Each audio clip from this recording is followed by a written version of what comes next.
Hello दोस्तों, मैं हूँ रुबैया मलिक और आप लोग सुन रहे हैं कहीं इश्क ना हो जाए। इस कहानी में आगे क्या होने वाला है, आइए सुनते हैं। एक बार फिर से नैना की भीनी भीनी खुशबू आरव के अंदर समा रही थी। यही हाल नैना का भी था।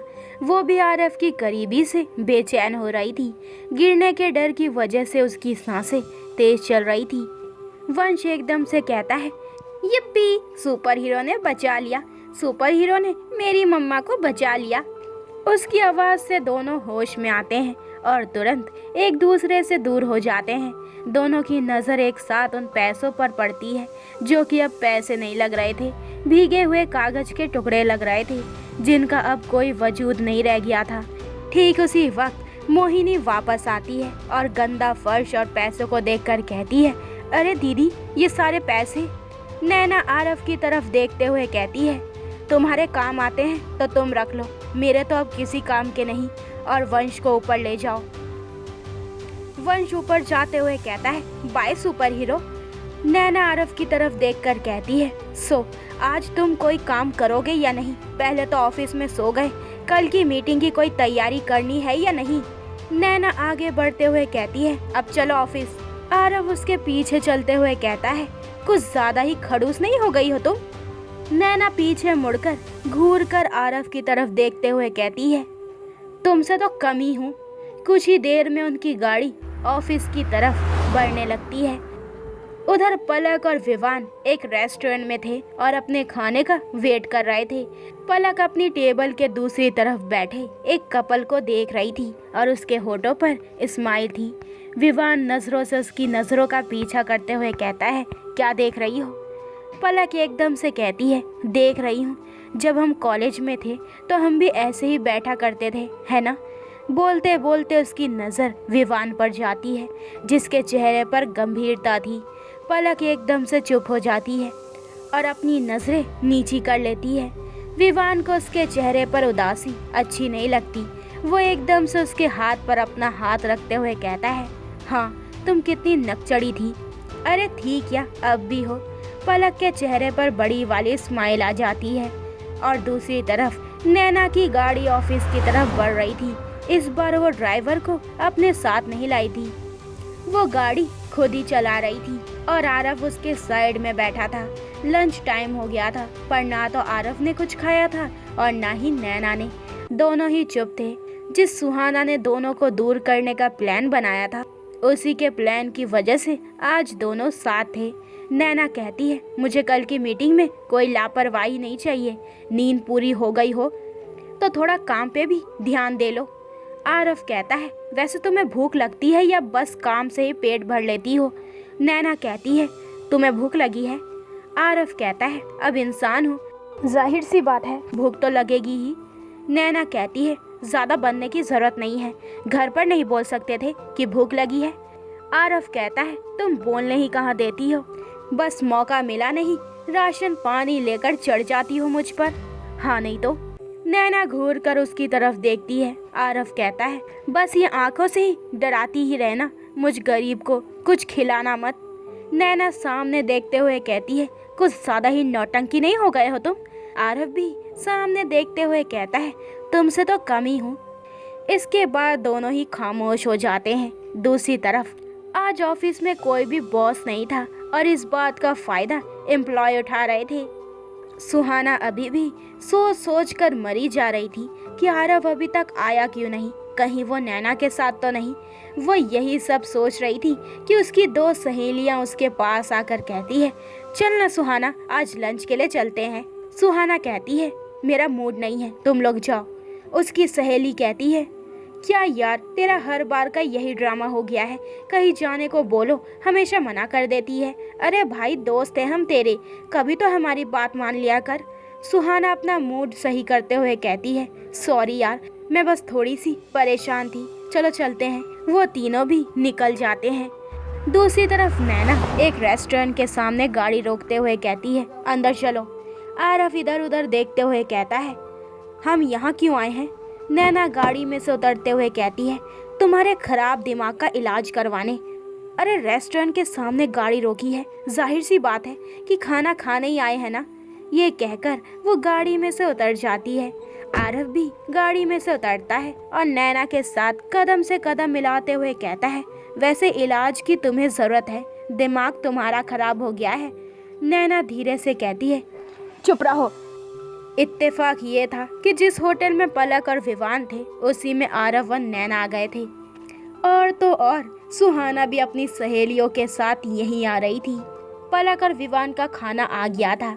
पलक जैसे ही पहला निवाला खाने लगती है तभी उसकी नज़र गेट से अंदर आ रहे आरव और नैना पर पड़ती है। पलक की आंखें हैरानी से बड़ी हो जाती है और वो कहती है, OMG, कहीं मैं सपना तो नहीं देख रही हूँ ना। विवान उसकी नज़रों का पीछा करते हुए कहता है, ऐसा भी क्या देख। उसकी बात भी अधूरी ही रह जाती है जब वो दोनों को साथ में एक ही टेबल पर बैठते हुए देखता है। विवान हैरानी से कहता है, ये कैसे हुआ। पलक कहती है, कैसे हुआ पता नहीं, पर जो भी हुआ अच्छा हुआ। विवान कहता है, हाँ चलो अब तुम जल्दी से खाना खाओ और उन दोनों को मत देखो। अगर उन दोनों ने हमें देख लिया तो खामखा बवाल मच जाएगा। आरव और नैना एक टेबल पर बैठ जाते हैं। दोनों आमने सामने थे। नैना कहती है, चलो जो खाना है जल्दी से ऑर्डर करो, मैं सारा दिन यहाँ नहीं बैठ सकती। आरव कहता है, तुम खाना खिला रही हो या एहसान कर रही हो मुझ पर। नैना कोई जवाब नहीं देती। ठीक उसी वक्त सुहाना अपनी सहेलियों के साथ अंदर आती है और वो भी एक टेबल पर बैठ जाते हैं। अभी तक उसने आरव और नैना को नहीं देखा था। इधर नैना अपने फ़ोन में लगी थी और आरव हाथ में मेन्यू कार्ड लिए उसे ही देख रहा था। नैना अपनी नज़रें उठाकर उसकी तरफ देखती है, फिर धीरे से गुस्से से कहती है, मुझे देखने से तुम्हारा पेट नहीं भर जाएगा। तभी वेटर उनका ऑर्डर लेने आता है। आरव ऑर्डर करता है, जो नैना को पसंद था वही और लास्ट में कहता है, ध्यान रहे खाने में मिर्च नहीं होनी चाहिए। एक बार फिर नैना नज़र उठाकर उसकी तरफ देखती है और वेटर चला जाता है। नैना अपना फ़ोन साइड में रखते हुए कहती है, ओह तो याद है तुम्हें, पर क्या फ़ायदा, जब याद रखना था तब तो रखा नहीं। आरव एक बार फिर अपनी नज़रें झुका लेता है। नैना उसके बोलने का इंतज़ार करती है पर आरव कुछ नहीं बोलता। इधर विवान और पलक दोनों के चेहरे को देखकर समझ जाते हैं कि ज़रूर फिर से कोई बात हुई है दोनों में। विवान कहता है, चाहे लड़ते झगड़ते ही रहे पर दोनों साथ रहें। पलक कहती है, हाँ प्लीज़, अब दोनों की लाइफ में कोई परेशानी ना आए। इधर आरव और नैना का खाना आ जाता है और आरव के कहने के बावजूद भी खाने में मिर्च डाल दी थी। सुहाना भी अपना खाना खाने लगती है। आरव और नैना भी खाना शुरू करते हैं। नैना जैसे ही पहला निवाला खाती है तो मिर्च की वजह से तो उसे खांसी शुरू हो जाती है। उसको इतनी ज़्यादा खांसी हो रही थी कि सब लोग उसकी तरफ देखते हैं, यहाँ तक कि सुहाना की नज़र भी उस पर पड़ती है और अगले ही पल उसकी आंखों में गुस्सा उतर आता है, क्योंकि आरव नैना के बेहद करीब था और अपने एक हाथ से उसकी कमर मसल रहा था और दूसरे हाथ से उसको पानी पिला रहा था। सुहाना मन में कहती है, इस नैना को तो अब तक भगवान के पास होना चाहिए था और ये यहाँ बैठी मेरे आरव जी के साथ लंच कर रही है, इसे तो मैं छोड़ूंगी नहीं। वो बेहद गुस्से से अपने मन में कह रही थी।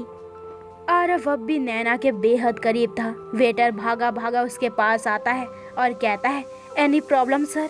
आरव गुस्से से उसकी तरफ देखते हुए कहता है, तुमसे कहा था ना कि मिर्च नहीं होनी चाहिए खाने में। आरव ने आज बहुत टाइम बाद किसी पर गुस्सा किया था। गुस्से से जलती उसकी वही लाल आंखें, उसकी आवाज़ से वेटर अंदर तक सहम गया था। सुहाना ने भी पहले उसे गुस्सा करते हुए नहीं देखा था। एक पल के लिए तो वो भी डर गई थी। वेटर सर झुकाते हुए कहता है, सॉरी सर। आरव कहता है, व्हाट सॉरी, हाँ अभी कुछ हो जाता तो। वो कुछ और बोलता उससे पहले ही नैना उसका हाथ पकड़ लेती है, जैसे कह रही हो शांत हो जाओ। आरव नैना की तरफ देखता है, जो उसकी तरफ नहीं देख रही थी, पर उसने आरव का हाथ अब भी पकड़ा हुआ था। आरव शांत होते हुए कहता है, अब जाओ कुछ मीठा लेकर आओ। वेटर जल्दी से जाता है और एक आइसक्रीम लेकर आता है। आरव जल्दी से आइसक्रीम नैना के होठों से लगा देता है। नैना भी खा लेती है, पर उसकी आंखों में नमी तैर जाती है और उसकी भीगी पलकें देखकर आरव की आंखों में भी नमी तैर जाती है। कितना दर्द, कितनी तकलीफ समेटे बैठे थे दोनों अपने अंदर। ये तो बस वही दोनों जानते थे। विवान और पलक की भी आंखें नम हो जाती है। दोनों मन में कहते हैं काश ये दोनों हमेशा के लिए साथ हो जाए। वही सुहाना अपनी जलती हुई आंखों से दोनों को देख रही थी और मन में कह रही थी मैं इन दोनों को कभी एक नहीं होने दूंगी। आरव बस मेरा है, सिर्फ मेरा।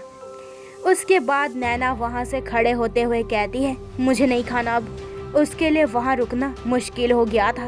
उसने जल्दी से टेबल पर बिल के पैसे रखे और आगे बढ़ गई। आरव भी उसके साथ कदम से कदम मिलाते हुए कहता है मुझे भी नहीं खाना। इसके बाद वो दोनों ही खामोश हो जाते हैं और ऑफिस के लिए निकल जाते हैं। उसके जाते ही पलक और विवान भी ऑफिस के लिए निकलते हैं और कुछ देर बाद सुहाना और उसकी सहेलियां भी। इधर नैना ड्राइव कर रही थी और आरव चुपचाप बैठा था। पूरे रास्ते दोनों में से कोई कुछ नहीं बोलता। कुछ ही देर में नैना ऑफिस के सामने गाड़ी रोकती है और तेजी से अंदर चली जाती है और सीधे मीटिंग रूम में।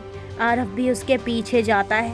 नैना जैसे ही दरवाज़ा खोलकर अंदर जाती है तभी विशाल एकदम से उसके सामने आ जाता है, जिससे नैना एकदम से घबरा जाती है। फिर विशाल को देखकर कहती है विशाल क्या करते हो तुम? डर गई थी मैं, पागल कहीं के। विशाल कुछ बोलने वाला होता है पर तभी उसकी नज़र नैना की बाजू पर बंधी पट्टी पर जाती है। वह एकदम से नैना के करीब जाकर उसका चेहरा अपने हाथों में भरकर कहता है ये क्या हुआ? तुम ठीक तो हो ना? मुझे कुछ बताया क्यों नहीं? ठीक उसी वक्त आरव भी अंदर आता है पर विशाल को नैना के इतने करीब देखकर उसके कदम वहीं रुक जाते हैं। वह अपनी नजरें फेर लेता है। तो दोस्तों ये वाला एपिसोड यहीं पे ख़त्म होता है। अगले एपिसोड में जानेंगे कि इस कहानी में आगे क्या होने वाला है। आखिर सुहाना की अगली चाल क्या होने वाली है। तो आगे के एपिसोड और भी इंटरेस्टिंग होने वाले हैं। तो मेरे चैनल को जल्दी से सब्सक्राइब करें ताकि आपको मेरे न्यू एपिसोड के नोटिफिकेशन सबसे पहले मिल जाए। लाइक शेयर करें और कमेंट करके मुझे ज़रूर बताएं कि आप लोगों को ये स्टोरी कैसी लग रही है। अपना ख्याल रखें। बाय दोस्तों।